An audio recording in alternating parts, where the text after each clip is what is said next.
বিশ্বাস করতে পারবে না, এটা কিন্তু কোনো দামি রেসিপি নয়। এটা পটলের ভর্তা।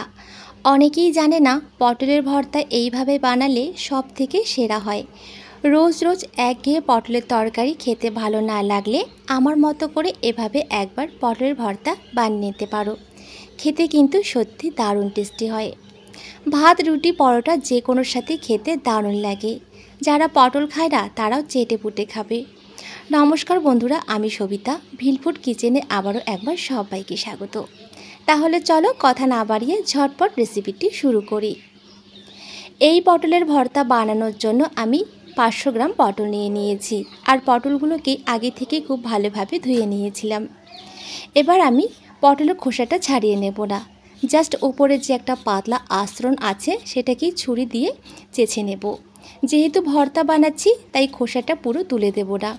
খোসাতেও কিন্তু বেশ খাদ্যগুণ থাকে, তাই এভাবে পাতলা আস্তরণটাকে ছুরি দিয়ে এভাবেই চেঁচে নেব। একইভাবে সমস্ত পটল থেকে এই আস্তরণটাকে এবার আমি চেঁচে নিচ্ছি। সমস্ত পটল থেকে আস্তরণটাকে আমার চেঁচে নেওয়া হয়ে গেছে। এবার এই পটলগুলোকে আমি কেটে নেব। তার জন্য একটা পটল নিয়ে নিলাম। এবার পটলের প্রথমে দু সাইড আমি কেটে বাদ দিয়ে দিচ্ছি। এবার পটলটাকে মাঝখান দিয়ে আমি দুভাগে ভাগ করে নেব। এবার ঠিক এইভাবে ছোট ছোট টুকরো করে আমি কেটে নিচ্ছি। ঠিক এইভাবে ছোট ছোট টুকরো করে যদি কেটে নেওয়া হয় সেক্ষেত্রে খুব তাড়াতাড়ি ভাপানো হবে, তাই আমি ছোট ছোট করেই কেটে নিচ্ছি। তো সমস্ত পটলগুলোকে ঠিক একইভাবে এবার আমি কেটে দিচ্ছি। আর পটল কাটতে কাটতেই তোমাদের কাছে ছোট্ট একটা রিকোয়েস্ট করি, যদি আমার আজকের রেসিপিটি তোমাদের ভালো লেগে থাকে তাহলে অবশ্যই একটা লাইক দিয়ে চ্যানেলটিকে সাবস্ক্রাইব করে পাশে থাকার অনুরোধ থাকলো। তো দেখো, সমস্ত পটলগুলোকে একইভাবে ছোট ছোট করে কেটে নিয়েছি। এবার একটা বাটির মধ্যে এই পটলের টুকরোগুলোকে আমি নিয়ে নিচ্ছি। এখন কিন্তু আর কোনো রকম ধুয়ে নেওয়ার দরকার নেই, যেহেতু আগে থেকে আমি ধুয়ে নিয়েছিলাম। এবার এগুলোকে ভাপিয়ে নিতে হবে। তার জন্য একটা ফ্রাই প্যান বসিয়ে দিয়েছি আর ফ্রাই প্যানের মধ্যে পটলগুলোকে দিয়ে দিলাম। এবার দিয়ে দিচ্ছি 1 কাপ মতো জল। এখানে কিন্তু খুব বেশি জল দেওয়া দরকার নেই। এই পর্যায়ে ঢাকা দিয়ে পটলটাকে ভাপিয়ে নেব। আর এখানে জল কম দিয়েছি যাতে পটল ভাপানোর সঙ্গে সঙ্গে জলটা পটলের মধ্যেই শুকিয়ে যায়। পটল ভাপিয়ে কিন্তু জলটা ফেলে দেব না, তাতে করে সবজির খাদ্যগুণটা কিন্তু নষ্ট হয়ে যায়। এবার ঠিক এইভাবে আমি ঢাকা দিয়ে আর মাঝে সাঝে নেড়ে চেড়ে দেবো যতক্ষণ পর্যন্ত জলটা শুকিয়ে যাচ্ছে আর সুন্দরভাবে ভাপানো হচ্ছে। আবারও আমি নেড়ে চেড়ে দিচ্ছি। আবারও একটু নেড়ে চেড়ে আমি ঢাকা দিয়ে দেব। এই সময় আঁচটাকে মাঝারিতে রাখতে হবে। তো দেখো, এবার কিন্তু জলটা একদমই শুকিয়ে গেছে আর পটলটাও কিন্তু খুব সুন্দরভাবে ভাপানো হয়ে গেছে। এবার এই টুকরোগুলোকে খুব ভালো মতো ঠান্ডা করে নেওয়ার পর একটা মিক্সিতে খুব ভালো মতো এটাকে আমি পেস্ট করে নেব। তো খুব ভালো মতো ঠান্ডা হয়ে গেছে। কিছুটা পটলের টুকরো একটা মিক্সিতে আমি নিয়ে নিয়েছি। এবার খুব ভালো মতো করে পেস্ট করে নিয়েছি। এখানে কিন্তু কোনো রকম জল দেওয়া যাবে না, শুধু পটলের টুকরোগুলোকেই পেস্ট করে নিতে হবে। এবার আমি ভর্তাটা তৈরি করে নেব। তার জন্য ফ্রাই প্যান বসিয়ে দিয়েছি আর ফ্রাই প্যানের মধ্যেই দিয়ে দিলাম কিছুটা সর্ষের তেল। দিয়ে দিচ্ছি কয়েকটা শুকনো লঙ্কা। এবার শুকনো লঙ্কাগুলোকে খুব সুন্দরভাবে একটু মুচমুচে করে ভেজে নিতে হবে। তো শুকনো লঙ্কাগুলো আমার মুচমুচে করে ভেজে নেওয়া হয়ে গেছে। এবার এখান থেকে 3টে মতো শুকনো লঙ্কা আমি তুলে নিচ্ছি। এই লঙ্কাগুলোকে আমি পরে ব্যবহার করব। এবার দিয়ে দিচ্ছি এর মধ্যে 1/2 চামচ কালো জিরে। এবার কালো জিরেটাকেও একটুখানি ভেজে নিতে হবে।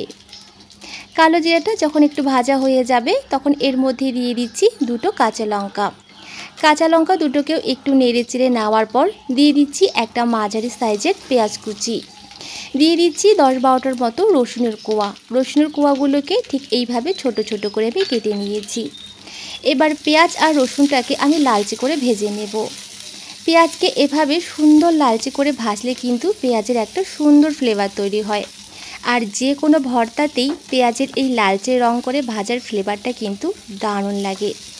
আর এই শুকনো লঙ্কাগুলোকে ঠিক মাঝখান থেকে এইভাবে আমি ভেঙে দিচ্ছি, সেক্ষেত্রে ঝালটা বেরিয়ে আসবে। এবার একটু সময় নিয়ে পেঁয়াজটাকে ভেজে নিচ্ছি।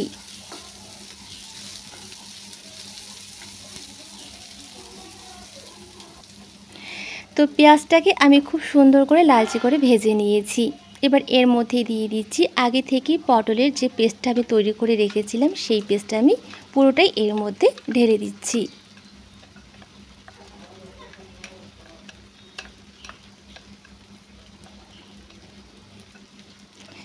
এবার খুব ভালোভাবে নেড়ে চেড়ে এটাকে একটু সময় ধরে রান্না করে নিতে হবে। আর এটাকে একেবারে রান্না করে একেবারে শুকনো করে নিতে হবে। এখানে অবশ্যই সময়টা কিন্তু একটু বেশি লাগবে, তাই আঁচটাকে এ সময় হাইতে করে দেবে, সেক্ষেত্রে রান্নাটা খুব তাড়াতাড়ি হয়ে যাবে। তো খুব ভালোভাবে নেড়ে চেড়ে নেওয়ার পর এর মধ্যে কিছু গুঁড়ো মশলা অ্যাড করছি। প্রথমেই এর মধ্যে দিয়ে দেব হাফ চামচ হলুদের গুঁড়ো, দিয়ে দিচ্ছি হাফ চামচ কাশ্মীরি লঙ্কার গুঁড়ো কালারের জন্য। এবার এই হলুদ আর লঙ্কার গুঁড়োটাকেও খুব ভালোভাবে মিশ্রণের সাথে মিশিয়ে নিচ্ছি। খুব ভালোভাবে একটু মিশিয়ে নেওয়ার পর এর মধ্যে দিয়ে দিচ্ছি স্বাদ মতো নুন। আমি এখানে খুব বেশি মশলা ব্যবহার করব না, এখানে শুধু হলুদের গুঁড়ো, নুন আর একটু কাশ্মীরি লঙ্কার গুঁড়ো দিলেই কিন্তু যথেষ্ট। এবার আবারও খুব ভালোভাবে নেড়েচেড়ে একটু সময় ধরে আমি রান্না করে নিয়েছি। এখন কিন্তু মিশ্রণটা অনেকটাই ঘন হয়ে গেছে, আবারও আমি রান্না করে ঘন করে নেব। তো এখানে রান্নাটা যত ঘন হবে এখানে কিন্তু ভর্তাটা ততটাই বেশি সুস্বাদু হবে।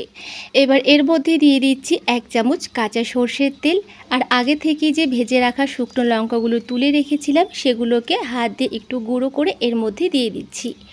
ভর্তার মধ্যে যদি একটু কাঁচা সর্ষের তেল আর এরকম শুকনো লঙ্কা থাকে, সেক্ষেত্রে ভর্তাটা খেতে কিন্তু দারুণ লাগে। আবারও আমি কয়েক সেকেন্ডের জন্য একটু এভাবে নেড়ে চেড়ে রান্না করে নেব। তো দেখো আমি আবারও কয়েক সেকেন্ডের জন্য রান্না করে নিয়েছি। ভর্তাটা কিন্তু এবার একদমই খাওয়ার জন্য রেডি হয়ে গেছে। এবার একটা প্লেটের মধ্যে আমি সার্ভ করে নিচ্ছি। তো তৈরি হয়ে গেল আমার পটলের ভর্তা, আর আশা করি দেখে বুঝতেই পারছো কতটা লোভনীয় হয়েছে। তোমরা ভাত, রুটি, পরোটা যে কোনোর সাথে খেতে পারবে, খেতে কিন্তু দারুণ লাগে। অবশ্যই বাড়িতে একবার ট্রাই করে দেখো, সবার ভীষণ ভালো লাগবে। যারা পটল খায় না তারাও কিন্তু চেটে পুটে খাবে, সেটা আমি তোমাদের গ্যারান্টি দিয়ে বলছি। তো অবশ্যই বাড়িতে একবার ট্রাই করে দেখো, আর আমাকে কমেন্টের মাধ্যমে জানিও যে তোমাদের খেতে কেমন লেগেছে। তো চলো আজকে এখানেই বিদায় নিচ্ছি, দেখা হচ্ছে পরের রেসিপিতে। সবাই ভালো থেকো, সুস্থ থেকো।